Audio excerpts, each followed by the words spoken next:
Hi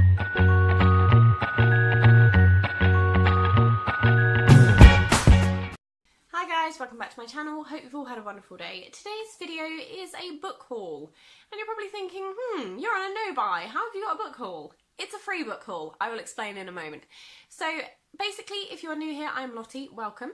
And if you haven't already, then please give this video a thumbs up and subscribe for more fun things to come. So, if you have been here for a while, you know that I am on a no-buy. I upped the ante on my no-buy last month and said that in addition to not buying any makeup or smellies, we were not buying shoes, we were not buying clothes, we were not buying anything. No plants. Houseplants are a nightmare for me. So yeah, we upped the ante, we're not buying anything. So, basically, my mum and dad go to a Samaritans book fair every month. I think it's the last Saturday of every month they go, and they always take with them some donations of books that they've read. So their next door neighbour knows this, and they gave them 2 big bags of books and said you can take out, if you want any of them, you can take them out and hang on to them, but the others could you take with you to the Samaritans book fair. So we had a little bit of a look through, and these are the ones I picked out. So there's 6 altogether. I'm just going to tell you a little bit about each one. And yeah, that's pretty much it. So it is a book haul of free books. So they were going to be given away, and I said to Mum and Dad I'd quite like to read these ones, and then when I'm finished with them, if I don't want to read them again, I will give them back to you guys and you can take them to the book fair. So yeah, I've picked 6 books and I'm just going to tell you about each one. So the first one is Before We Met by Lucy Whitehouse. The most dangerous lies are those closest to home. So I think she bought a lot of hers from charity shops and things as well, which is why a lot of them have got stickers on or they're quite sort of worn. But if you know me and you've been with me a while, you know I tend to buy most of my books secondhand anyway. So this one just says, a whirlwind romance, a perfect marriage. Hannah Riley has seized her chance at happiness until the day her husband doesn't come home. Can you ever really know what happened before you met? That's literally it. That's all the description it gives you. And I just thought that sounded really quite gripping and interesting. So yeah, that's the first one. The next ones are 2 Midsummer Murders ones. Now, as a kid, well, not as a kid, but, you know, old enough to watch things like this, me and my sister absolutely loved them. Same with Rosemary and Thyme. I did get one of these last year. I think it was The Killings at Badger's Drift, which is the first one. So when I saw these in there, I was like, oh my goodness, I need them. So they are very worn. I mean, you almost can't read what the titles are, but the front covers aren't too bad, and to be honest, you know, it's about the content really, isn't it? So the first one is A Death in Disguise. They're both by Caroline Graham, because she wrote them, obviously. So yeah, and the second one is Faithful Until Death.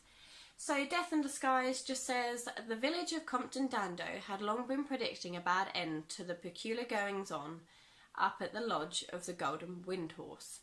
The Elizabethan manor house inhabited by an unlikely bunch of New Age oddballs, and James Carter's mysterious demise promises to bear out all the ghoulish rumours.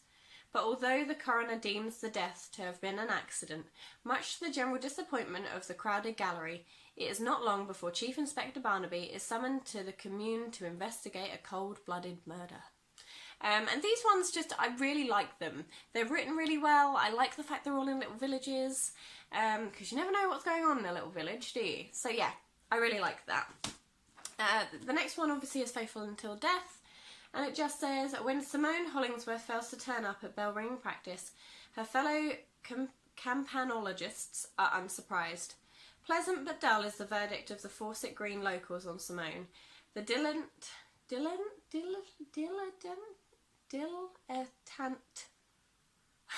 wife, dilettante, there we go.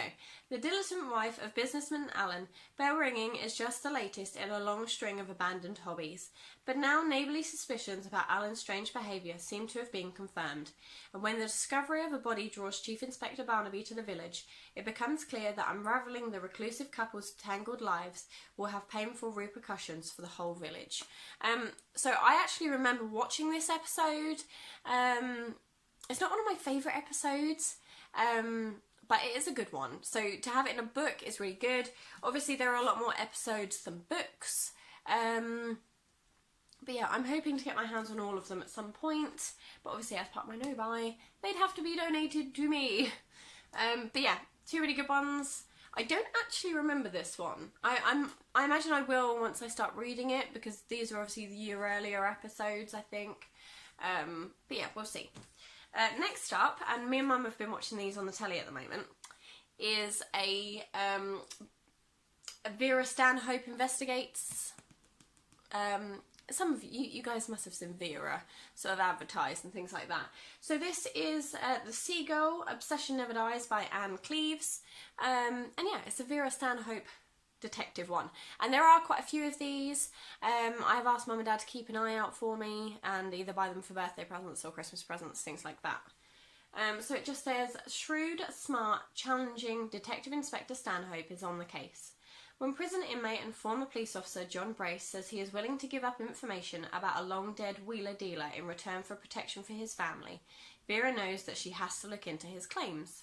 But opening up this cold case strikes much closer to home than Vera anticipates, as her investigation takes her back in time to the Seagull, a once decadent and now derelict nightclub where her deceased father and his friends used to congregate.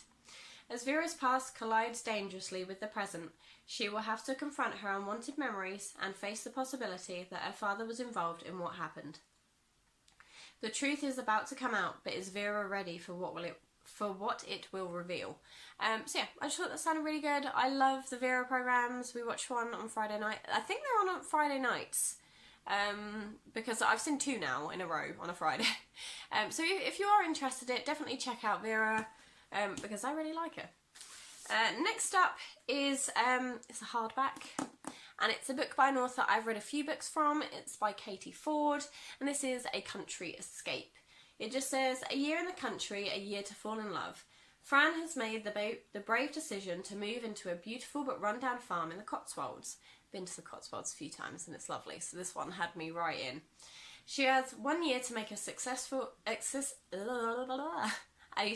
of it, and to prove to herself that the old lady who owns it, that she can manage on her own. But can she? She's going to need a lot of help, not least from her very eligible next door neighbour. So yeah, I just thought that sounded really good. I have read one of Katie's ones before and I really enjoyed it.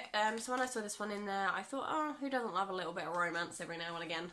And I have like 5 sort of murder, sinister books, so I thought we had to chuck in a girly one somewhere. So the last one is by Marie Hannah, and it's Killing for Keeps. They Know He's Coming. And it just says, 2 brothers from the same criminal family die within hours of each other. 5 miles apart, one on the edge of a Newcastle industrial estate, the other in a busy A&E department, unseen by the triage team. Both victims have suffered horrific injuries, but who wanted them dead, and will they kill again? Investigating these brutal killings leads DCI Kate Daniels to break some rules, putting her career as well as her life on the line.